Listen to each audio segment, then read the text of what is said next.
너무들 다르죠. 다른 사람들입니다. 어쩌면 우리는 달라서 끌리죠.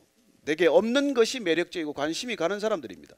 그러나 다르기 때문에 끌리고, 다르기 때문에 매력적이고, 다르기 때문에 프로포즈까지 해서 결혼까지 했는데 어떨까요? 그 다른 것 때문에 지옥을 경험합니다. 달라서 매력적이었는데 달라서 못 견디고 이혼까지 합니다. 그리고 그게 하나님의 나라 일에서도 그렇습니다. 오늘 우리가 읽은 이 본문 말씀은 얼마나 서로 영적으로 하나가 되어서 선교지까지 같이 가겠습니까? 그러나 선교지까지 같이 가서도 다툴 수가 있고, 선교지까지 같이 가서도 헤어질 수 있다는 것입니다. 그게 인간이에요. 오늘 우리가 이 말씀을 한번 차례차례 따라가 보면서 저와 여러분들이 꼭 깨달아야 될 것은, 우리가 앞으로 하나님의 일들을 다 할 사람인데 이런 일들, 특별히 바울과 바나바에 있었던 이 갈등을 한번 우리가 살펴봄으로써 우리도 이런 일에 한번 대비해 보자는 것이죠. 저는 여러분들이 사람이 끌리면 다가가기를 바랍니다. 그러나 각오하셔야 합니다. 어려움이 있겠구나. 어려움이 있겠구나. 좋은 사람이라서 접근하지만, 매력적에서 한번 다가가 보지만, 그러나 그런 매력 가운데서도 내가 견딜 수 없는 점이 있을 거라는 걸 알고 가셔야 한다는 것입니다. 오늘 먼저 이 13절 말씀을 한번 먼저 읽겠습니다. 다시 한번 읽겠습니다. 시작. 바울과 및 동행하는 사람들이 바보에서 배 타고 밤빌리아에 있는 버가에 이르니 요한은 그들에게서 떠나 예루살렘으로 돌아가고, 이 한 절에 많은 것이 기록이 되어 있습니다. 많은 것이 숨겨져 있어요. 첫 번째, 바울과 및 동행하는 자들로 되어 있습니다. 앞에 보면 바나바와 바울이 복음을 전합니다. 바나바와 바울이 따로 세움을 받았습니다. 바나바와 바울이 서기오 바울, 이 구브로 섬의 총독에게도 복음을 같이 전했어요. 그러나 13절에 오면은 그 이름이 바울과 및 동행하는 사람들, 바울과 및 그 일행으로 바뀝니다. 무슨 뜻이 담겼을까요? 이 선교 과정 가운데서 바울이 주도적인 역할을 하기 시작했다는 뜻이죠. 여러분, 성경은 이름 순서가 바뀌는 걸 주목하셔야 합니다. 가다가 이름이 바뀌는 것이죠. 여호수아와 갈렙도 처음에는 갈렙과 여호수아로 나오다가 차츰 여호수아와 갈렙으로 이름이 바뀝니다. 베드로 이름이 한참 나왔었죠. 그러나 베드로 이름은 사라졌습니다. 여러분, 역사의 무대에 영원히 있는 사람은 없습니다. 여러분이나 저나 누구건 우리는 한 시대 한 소임, 그 사명과 역할을 다하고 나면 떠나야 할 사람들입니다. 저는 여러분들이 떠날 때를 알게 되기를 바랍니다. 오래 머무르지 않습니다. 영원히 있지 않습니다. 잠시입니다, 여러분. 잠시입니다. 오늘 이 우리가 본문을 읽으면서 바울이 바나바를 리드하기 시작했구나, 이런 걸 짐작할 수 있어야 합니다. 자, 그러면 이 두 가지 리더십을 한번 보십시다. 나중에 점점 보면 알겠지만 우리는 바울은 무슨 일이 주어지면 기어이 해내는 사람이에요. 관계가 좀 해치해지더라도, 사람이 좀 상처를 받더라도 그는 일을 끝까지 추진해 나가는 그런 스타일의 사람입니다. 바나바는 일보다는 관계 쪽이에요. 그래서 비록 일이 더디더라도 사람을 세우는 사람, 보석처럼 사람을 캐내는 사람, 사람을 격려하는 사람, 그 사람을 끝까지 품고 가는 그런 스타일이에요. 둘 다 필요한 사람입니다. 어느 쪽이 낫다고 말해서는 안 됩니다. 여러분, 하나님께서는 우리에게 다 각자의 성품을 주셨습니다. 저는 여러분들이 바울의 성격에 좀 가깝건 바나바의 쪽에 좀 가깝건 서로를 인정할 수 있게 되기를 바랍니다.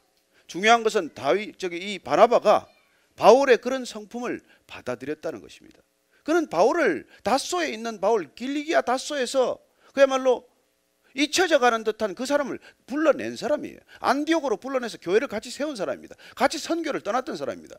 그러나 무슨 일인지 구브로에서 여러분들 보면 알겠지만 바울이 거기 바예수라고 하는 마술사를 꾸짖어서 눈이 멀게 하는 사건을 겪게 됩니다. 여러분, 선교 행자에서는 뜻밖의 일이 있습니다.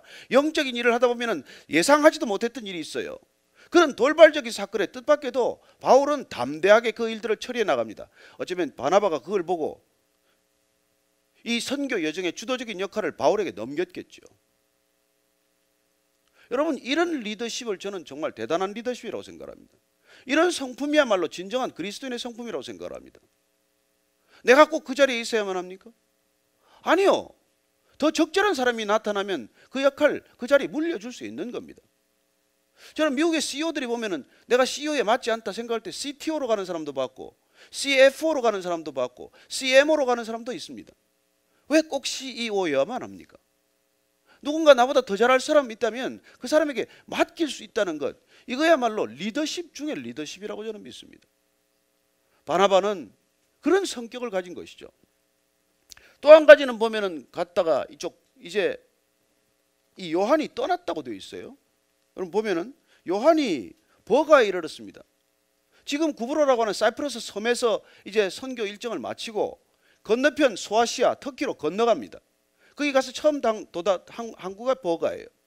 여기 갔더니 같이 일껏 데리고 왔던 마가라고 하는 요한이 떠났다는 것입니다. 아니 선교지까지 왔는데 다시 되돌아갔다는 거예요. 무슨 이유인지 안 적혀 있습니다. 상상은 할 수 있죠. 어쩌면 지금 이 마가라고 하는 요한, 이 요한은 바나바의 생질 조카입니다. 그는 바나바를 믿고 따라왔을 거예요. 그런데 선교 과정 속에서 점점 바울이 주도권을 잡고 바울이 사사건건 지시하면은 뭐야 이거 도대체 어떻게 된 거야? 그렇게 성질이 안 맞아서 갔을 수도 있고, 또 마가의 다락방의 그 주인인 어머니 마리아의 그 어머니의 따뜻한 품이 그리워서 뭐 향수병에 걸려서 돌아갔을 수도 있고, 갑자기 이 긴 여정이 길어지면서 몸이 약해져서 갈 수도 있고, 무슨 일인지 모르지만 좌우지간 돌아갔습니다. 정확한 이유는 알 길이 없지만, 그러나 이 중간에 돌아가는 사건을 통해서 바울과 바나바 간에는 굉장한 큰 어려움이 나중에 오게 됩니다. 어떻게 선교까지 와서 중간에 탈락할 수가 있냐는 것이죠. 어떻게 여기까지 같이 왔는데 끝까지 완주를 못하느냐는 것입니다. 바울은 그게 이해가 안 되는 사람이에요. 그렇지만은 이 문장 가운데서, 이 말씀 가운데서 우리는 인간의 성숙과 미숙을 보게 됩니다. 바울인들 다 사람이 맞았겠습니까? 바나바인들 사람이 다 내 코드에 맞았겠습니까? 그러나 바나바는 끝까지 사람을 품을 수 있는 성숙함이 있는 반면에 아직 마가라고 하는 요한, 이 요한은 그런 성숙함이 없는 거예요. 미숙한 채로 있는 것입니다. 여러분, 미숙한 채로 있는 게 나쁜 겁니까? 여러분, 교회는 늘 미숙한 사람이 있게 마련입니다. 미숙한 사람이 있어서 공동체입니다. 가정이 다 성숙합니까? 아니요, 애들은 늘 미숙합니다. 그러나 그 미숙한 아이들 때문에 가정이 주어진 것 아십니까? 어떻게 보면 미숙한 사람들 때문에 성숙한 공동체가 있어야 되는 것 우리가 다 알지 않습니까? 저는 우리가 점점 믿음 안에서 성숙해 갈 것을 믿습니다. 그러나 우리의 이 성숙해가는 과정은 미숙한 사람들 덕분에 일어나는 거예요. 그 사람들 때문에 견디고 견뎌야 합니다. 참고 또 참습니다. 어른스럽다는 게 뭐예요? 내 마음에 안 드는 사람 견디는 겁니다. 어린아이는 내 마음에 안 들면 못 참지요. 그러나 우리가 어른스러워진다는 것은 내 마음에 안 들더라도 견뎌내는 것입니다. 참아내는 것입니다. 저는 그리스도인들이 정말 점점점 어른스러워지는 유일한 길이라고 믿습니다. 왜요? 그리스도인만이 진정한 거듭남을 경험하기 때문이에요. 여러분, 그리스도인은 거듭나는 사람들입니다. 거듭남이란 내가 죽고 내 안에 그리스도가 사는 거예요. 여러분, 내 안에 내가 너무 많으면 나이 아무리 들어도 성숙 못합니다. 내 안에 내가 너무 가득하면 아무리 훈련받아도 성숙하지 못합니다. 여러분, 탁월한 능력을 가질 수 있어요. 그러나 탁월한 능력을 가지고 일을 잘한다고 성숙한 사람입니까? 반드시 그렇지 않습니다. 일은 탁월하게 잘할 수 있지만 관계는 어려움 끼치는 사람이 있습니다. 저는 우리가 일해가면서 이런 여러 가지 다양한 부류의 사람들이 있다는 것, 그리고 그 다름을 인정할 수 있다는 것, 그 다름 때문에 오히려 우리가 성숙할 수 있다는 것, 그 다름을 내가 받아들임으로 내가 성숙하는 삶의 계기로 삼는 것, 이게 믿음의 길 아니겠습니까? 그래서 공동체가 주어진 것입니다. 공동체로 우리가 살아가는 것이죠. 저는 여러분들이 내 코드에 안 맞다고 너무 그렇게 스트레스 받지 않게 되기를 바랍니다. 하나님께서 여러분을 위해서 코드에 맞는 사람을 주시지 않습니다. 여러분을 위해서 코드에 안 맞는 사람 주십니다. 서운하십니까? 저는 제 아내하고 그렇게 안 맞아도 33년 잘 살고 있습니다. 하나도 맞지 않습니다. 영원히 맞지 않을 것입니다. 아직도 저를 변화시키려고 애쓰고 있습니다. 저는 죽도록 안 변할 겁니다. 그러나 서로 간에 용납할 수 있는 것이죠. 자, 14절부터 16절입니다. 시작.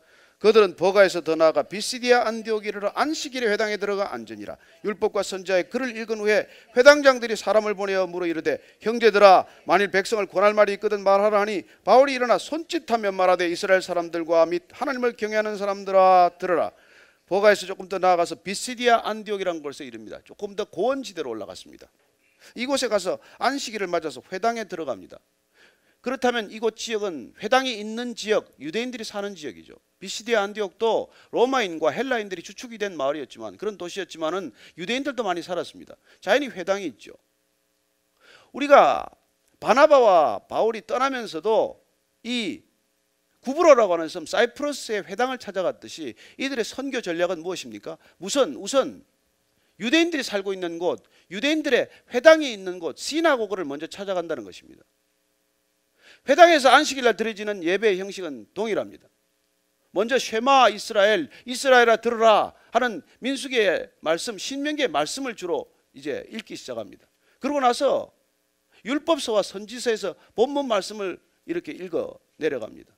그러고 나면 그 말씀을 가지고 해석하기 시작합니다. 그러고 나서 회중들 가운데서나 또 타지에서 온 어떤 랍비나 이런 사람들에게 본문 말씀에 관해서 더 말씀하실 게 있으면 말씀을 청합니다. 설교자 혼자 설교하고 끝내지 않았습니다. 그때는. 그리고 그런 예배 형식이기 때문에 오늘 이 바울과 바나바가 들어갔을 때 회당장은 주목한 것이죠. 낯선 사람이 왔습니다. 랍비에 보이는 사람들이죠. 그래서 그는 계산된 걸음으로 옮긴 것입니다. 가서 내가 복음을 전해야지. 복음을 전할 수 있는 곳이 어딘가? 우선 유대인들의 회당에 찾아간 것입니다.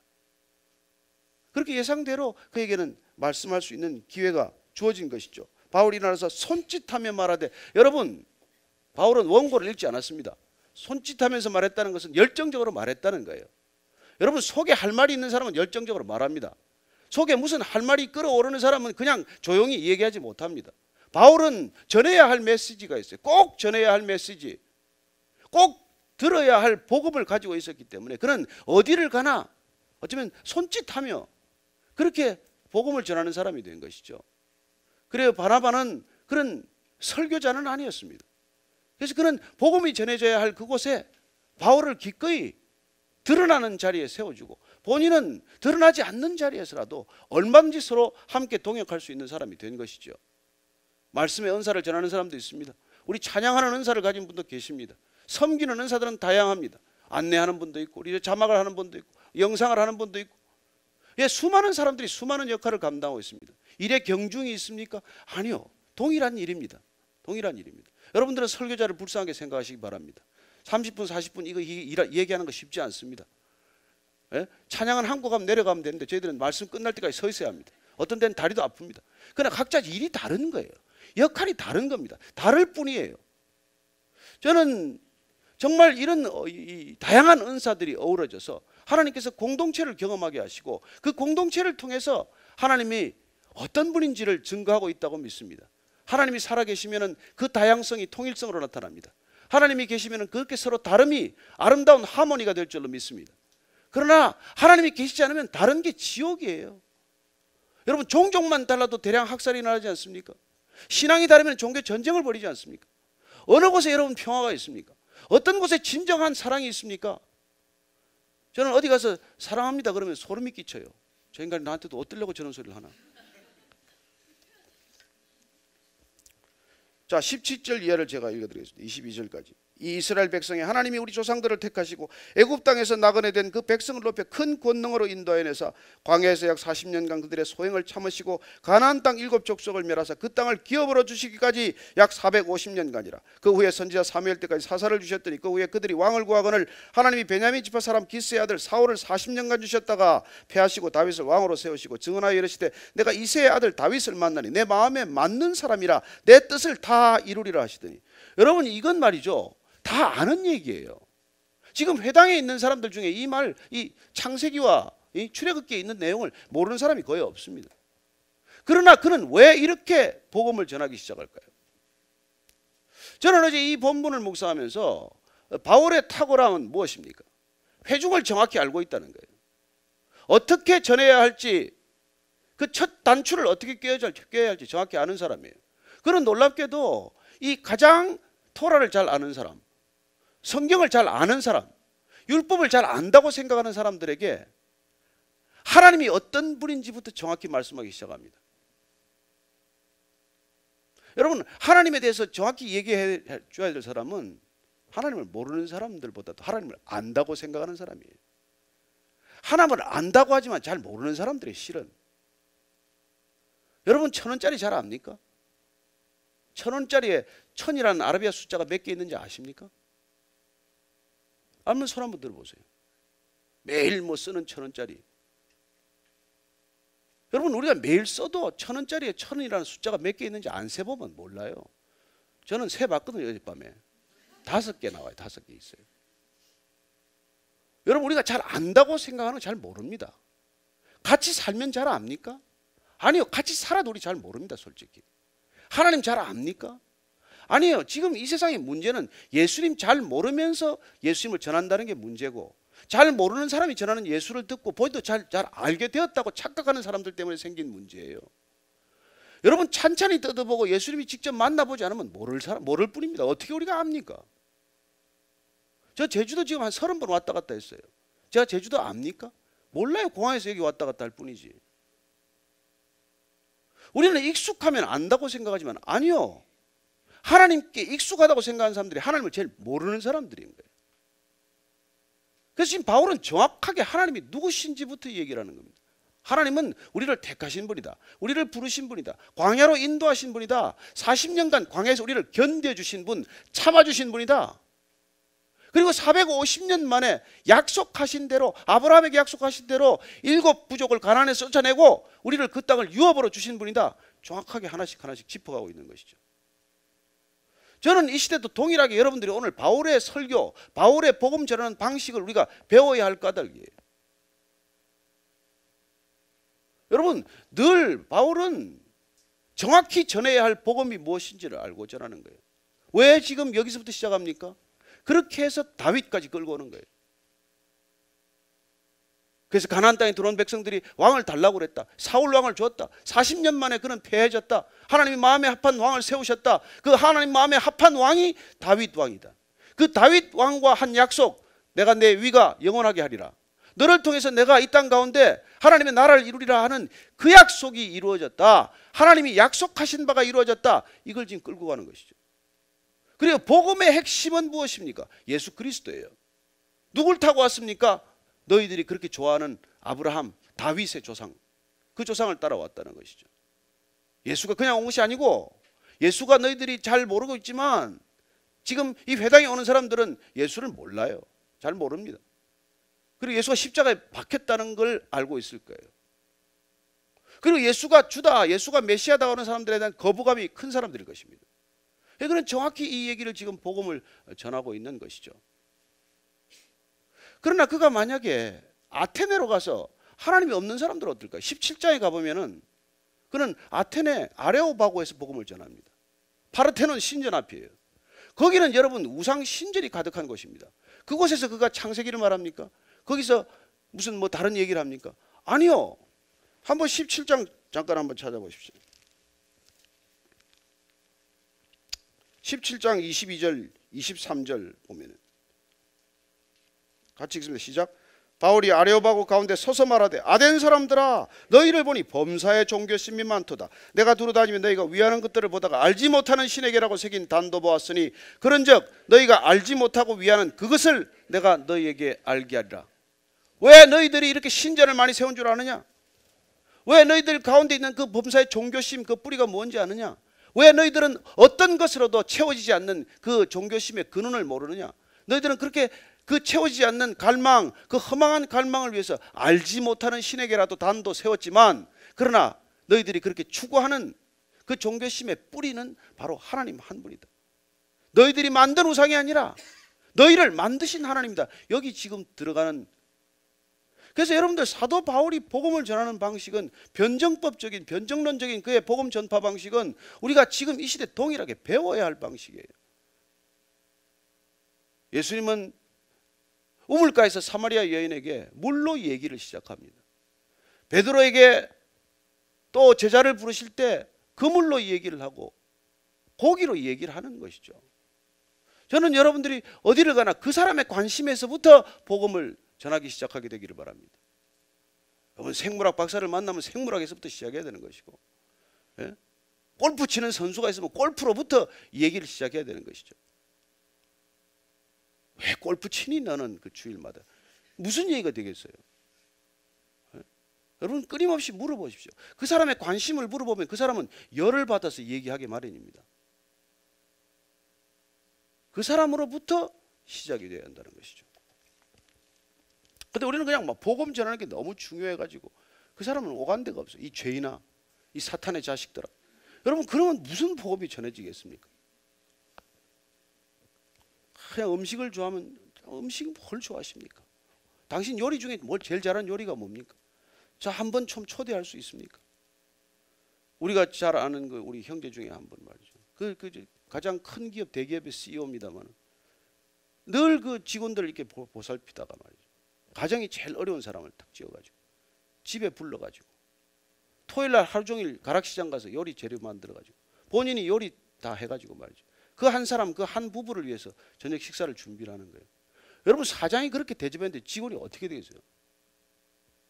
완전히 그냥 그러고 나서 위로해주고 말이죠. 기도해주고.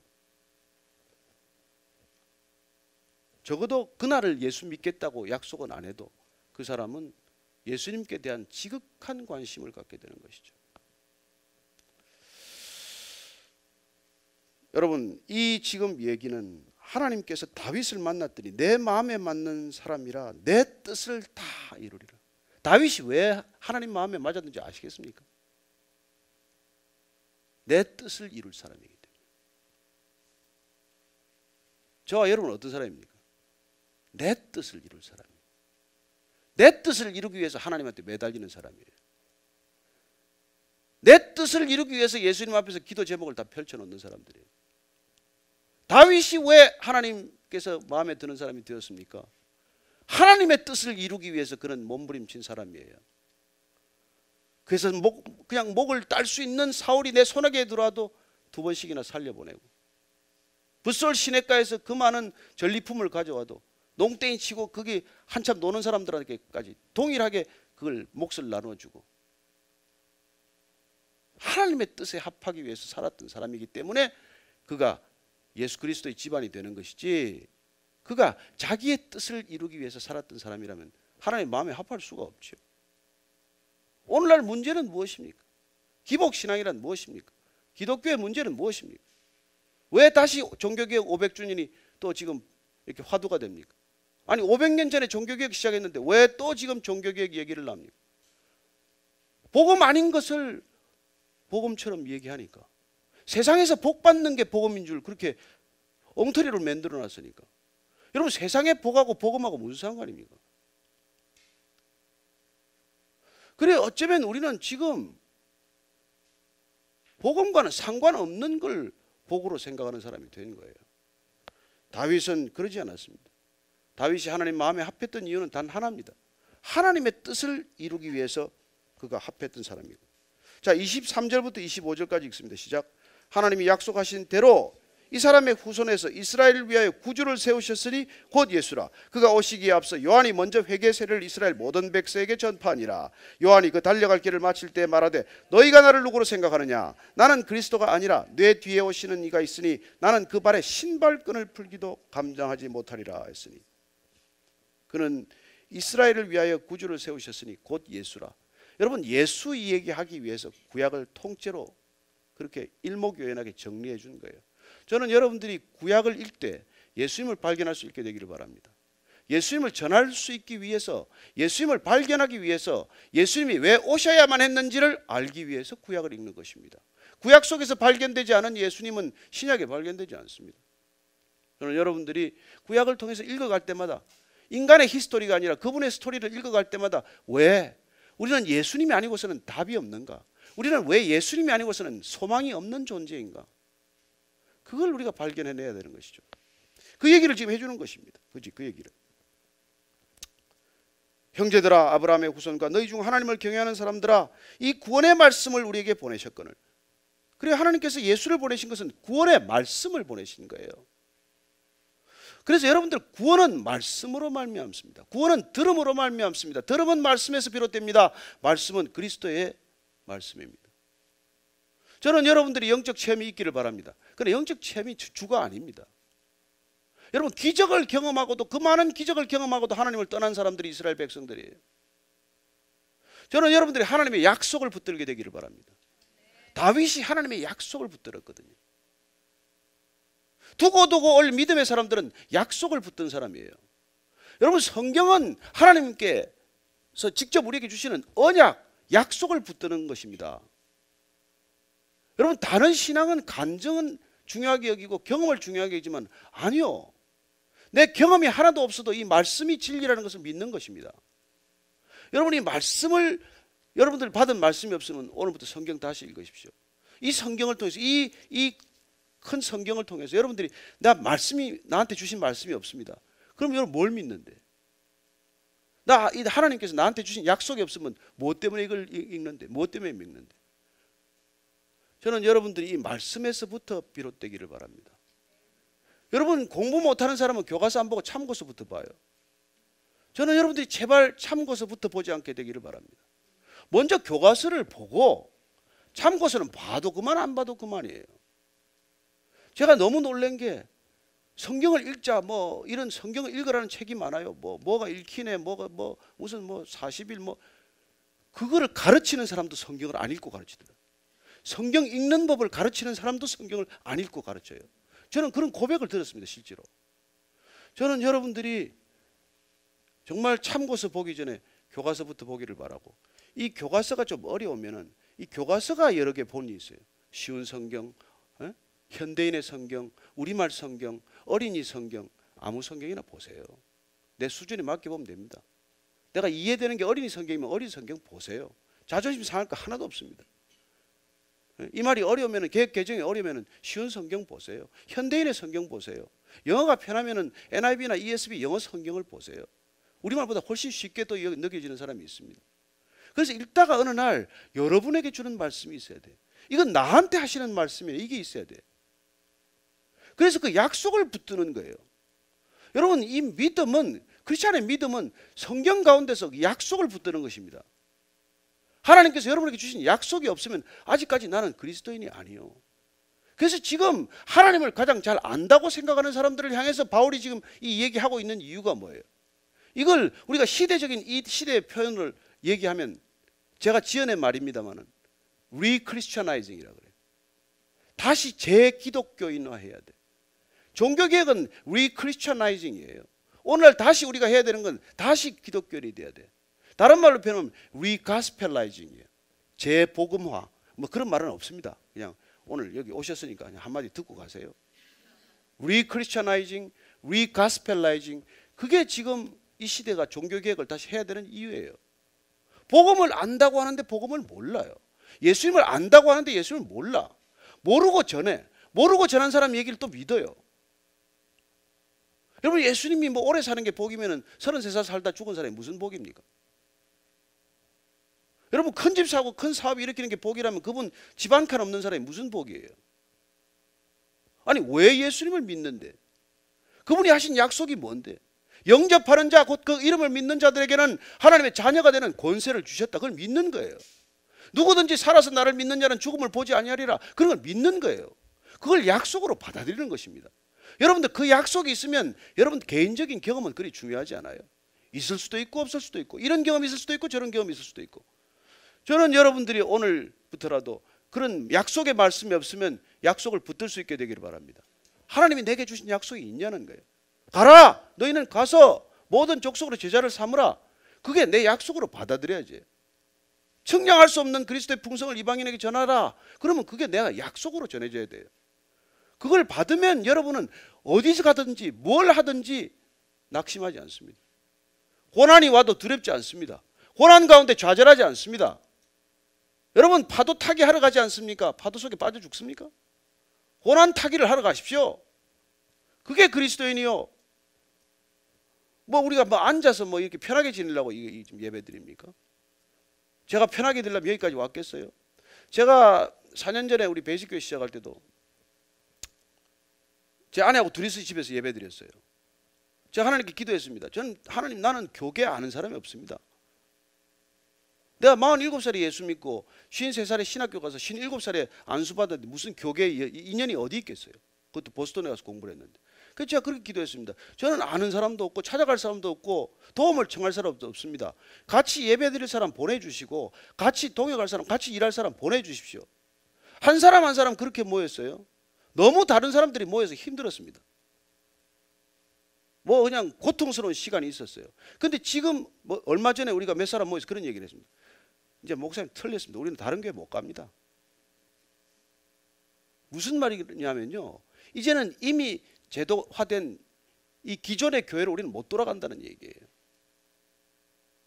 우리는 우리 자신이 미숙하지만은 사도행전적 교회가 되어가고 있고 되어야 한다는 걸 이미 깨달았기 때문에 우리는 이미 돌아올 수 없는 강을 다 걷는 사람들이에요.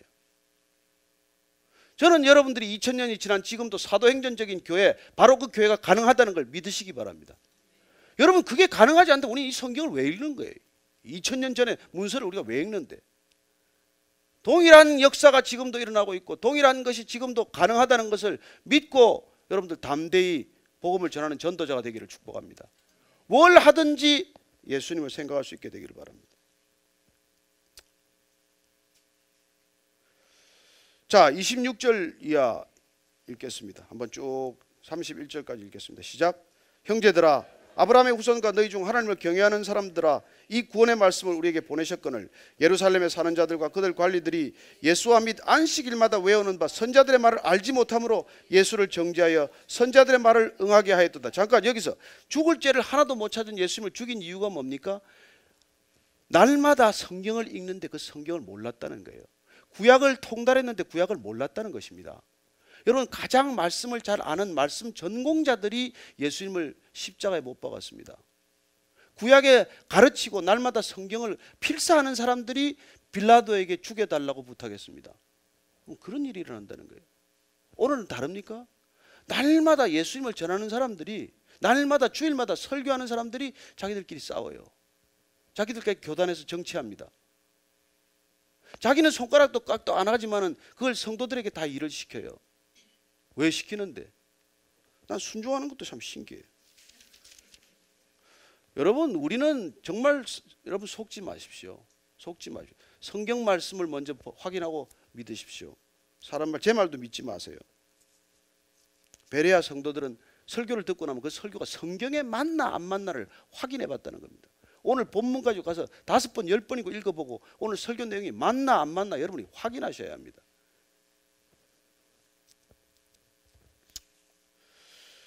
이제 사도 바울이 말이죠, 우리도 조상들에게 주신 약속을 너에게 전파하노니 곧 하나님이 예수를 일으키사 우리 자녀들에게 이 약속을 이루게 하셨다 함이라. 그리고 나서 시편과 그 다음에 이사야 말씀과 그리고 또 시편을 가지고 예수님이 누구신지를 얘기해요. 그는 십자가와 부활이야말로 예수님께서 이 땅에 오신 이유요, 목적이요, 그리고 그건 우리의 죄 사함, 죄 용서를 위해 오셨는데 그 일이 이루어졌다는 거예요. 구약 전체가 이루어졌다, 이게 예수님의 얘기예요.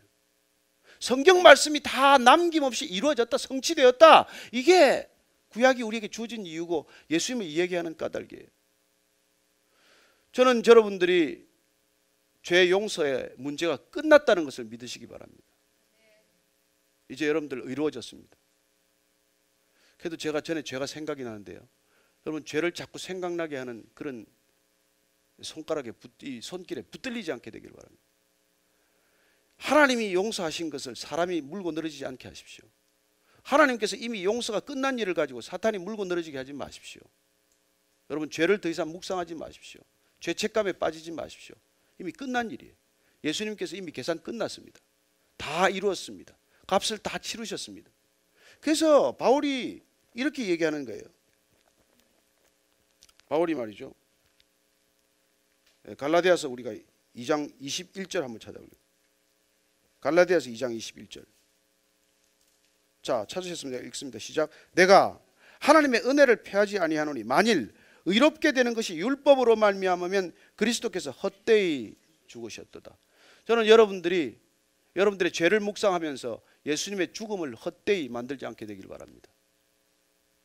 우리가 여전히 죄에 묶여 있다면 우리는 그리스도의 십자가를, 죽음을 헛되이 만드는 것이라고 말씀하십니다.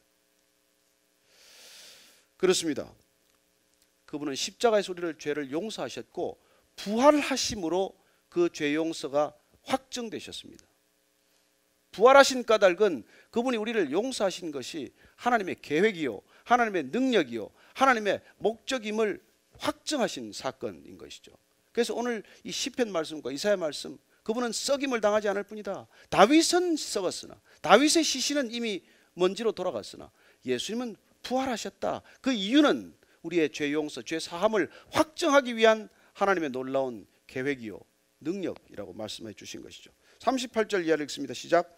그러므로 형제들아, 너희가 알 것은 이 사람을 힘입어 죄 사함을 너희에게 전하는 이것이며, 또 모세의 율법으로 너희가 의롭다 하심을 얻지 못하던 모든 일에도 이 사람을 힘입어 믿는 자마다 의롭다 하심을 얻는 이것이라. 그런즉 너희는 선자들을 통하여 말씀하신 것이 너희에게도 미칠까 삼가라. 일렀으되 보라, 멸시하는 사람들아, 너희는 놀라고 멸망하라. 내가 너희 때를 당하여 한 일을 행할 것이니 사람이 너희에게 일러줄지라도 도무지 믿지 못할 일이라 하였느니라 하니라. 여러분, 예수님께서 이런 일을 십자가에서 부활해서 우리에게 죄 용서와 모든 것을 다 이루셨다는 사실을 믿으라. 그게 구원이에요. 믿음으로 구원받는 것입니다. 일어난 모든 일들은 은혜의 사건들이에요. 하나도 우리가 그걸 위해서 값을 치르지 않았습니다. 그건 하나님의 일방적인 선물입니다. 여러분들, 선물은 그냥 받으시면 됩니다. 뇌물인가? 아니에요. 하나님 우리에게 뇌물 주실 이유가 없습니다. 저는 하나님이 여러분들에게, 저와 여러분들에게 선물하신 분이라는 것을 믿으십시오. 그걸 믿음으로 받는 걸 구원이라고 합니다. 심판은 뭡니까? 나는 못 믿습니다. 아니, 그분이 나 때문에 왜 죽었는데? 나는 그 사실을 믿지 못하겠습니다. 거부하는 게 심판입니다. 여러분은 심판의 자리에 가지 않게 되기를 바랍니다. 여러분, 우리가 주님께서 우리를 위해 죽으시고 우리 죄 문제는 다 끝났고, 그래서 우리는 여러분 다시 죄로 돌아가지 않는 존재가 되는 것이죠. 받은 게 너무 많아서, 받은 게 너무 감격적이어서. 저는 여러분들이 받은 감격 때문에 예배 나오게 되기를 바랍니다. 아이고, 뭐 이렇게 주일날 안 가면 뭐 찜찜해서. 여러분, 그거는 이상한 거예요. 여러분들이 삭개오 같은 마음이 되기를 바랍니다. 그는 지극히 평판이 좋지 않았던 사람이지만 예수님이 온다는 것 때문에 뭐야, 못 견디는 거예요. 체면불구하고 뽕나무에 올라가지 않습니다. 나무에 올라가서 예수님을 고개를 빼고 쳐다봤더니 예수님께서 내려오라, 내가 오늘 밤 내 집에 가겠다. 갔더니 너무 좋아서 예수님이 우리 집에 오셨다는 것, 이렇게 랍비가 우리 집에 온다는 것, 이분이 우리 집에 온다는 걸 내가 감당할 수 없는 기쁨에 겨워가지고 뭐라 그럽니까? 내가 토색한 것, 빼앗은 거 있으면 다 돌려주겠습니다. 20% 이자 주면 되는데 내가 4배로 돌려주겠습니다. 저는 여러분들이 이런 기쁨을 잃어버리지 않게 되기를 바랍니다. 처음에는 그랬는데 나중에 보면은 4배는 그냥 2배도 아깝고, 나중에는 1.5배도 아깝고, 나중에는 뭐 돌려줄 것까지는 있나, 앞으로 안 받으면 되지, 이렇게 변해가는 그런들, 안타까운 신앙이 되지 않게 되기를 바랍니다. 우리는 주님께서 우리를 구원하셨던 그 첫 감격, 그분께서 우리에게 생명을 주셨다는 이 놀라운 선물 잃지 않게 되기를 바랍니다.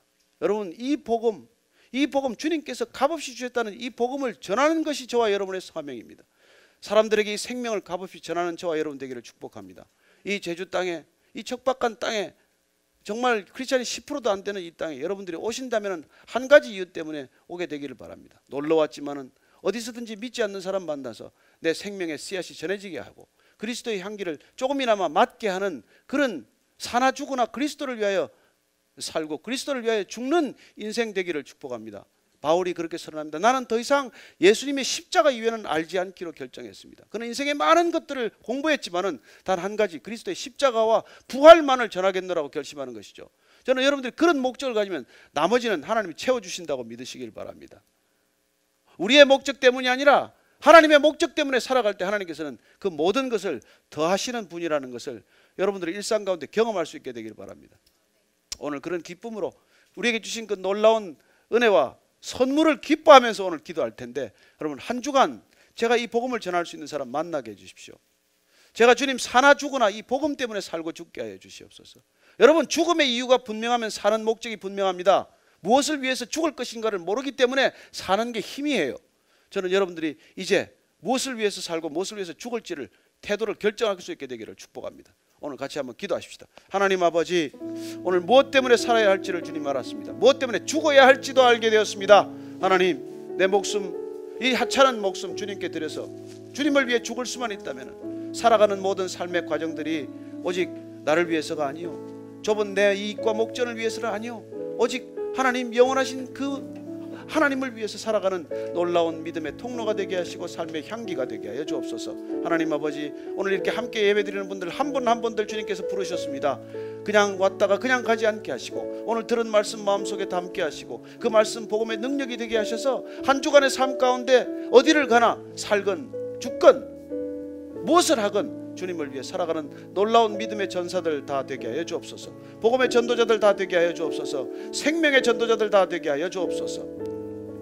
살아계신 하나님 아버지, 오늘 주께서 사도 바울을 통해서 소아시아에 전했던 그 복음, 그 변치 않는 복음, 우리가 전하는 대상은 변할지라도 변치 않는 그 복음 우리 안에 주셨사오니 이 복음이 우리가 살아가는 삶의 일상의 모든 현장에서 능력 있는 생명의 복음으로 전해지게 하여 주옵소서.